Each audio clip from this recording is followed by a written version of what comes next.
بسم الله الرحمن الرحيم. هل أتى على الإنسان حين من الدهر لم يكن شيئا مذكورا إنا خلقنا الإنسان من نطفة أمشاج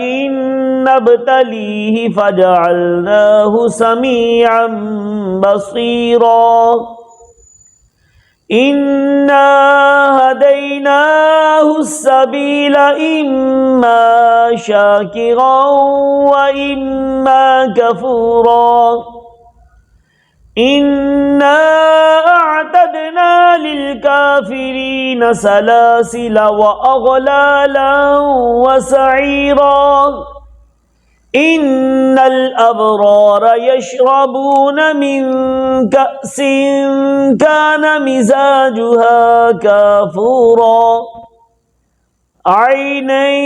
يشرب بها عباد الله يفجرونها تفجيرا يوفون بالنذر ويخافون يوما كان شره مستطيرا ويطعمون الطعام على حبه مسكينا ويتيما وأسيرا إنما نطعمكم لوجه الله لا نريد منكم جزاء ولا شكورا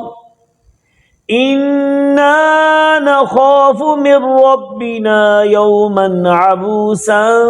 قمطريرا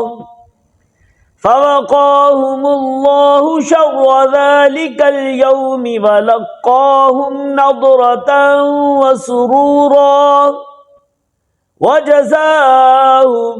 بما صبروا جنة وحريرا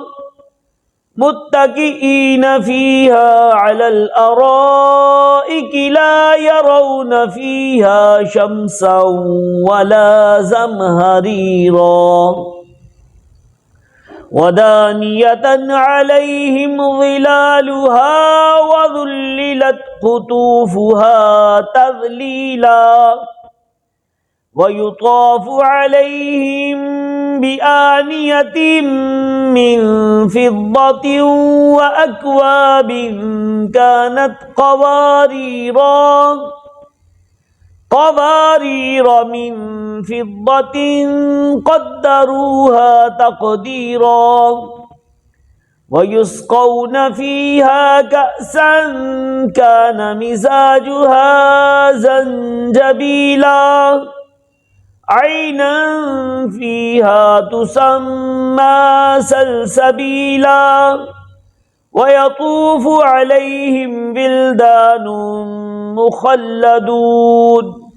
إذا رأيتهم حسبتهم لؤلؤا منثورا وإذا رأيت ثم رأيت نعيما وملكا كبيرا عاليهم ثياب سندس خضر واستبرق وحلوا أساور من فضة وسقاهم ربهم شرابا طهورا إن هذا كان لكم جزاء وكان سعيكم مشكورا إنا نحن نزلنا عليك القرآن تنزيلا فاصبر لحكم ربك ولا تطع منهم آثما أو كفورا واذكر اسم ربك بكرة وأصيلا ومن الليل فاسجد له وسبحه ليلا طويلا إن هؤلاء يحبون يحبون العاجلة ويذرون وراءهم يوما ثقيلا نحن خلقناهم وشددنا أسرهم وإذا شئنا بدلنا أمثالهم تبديلا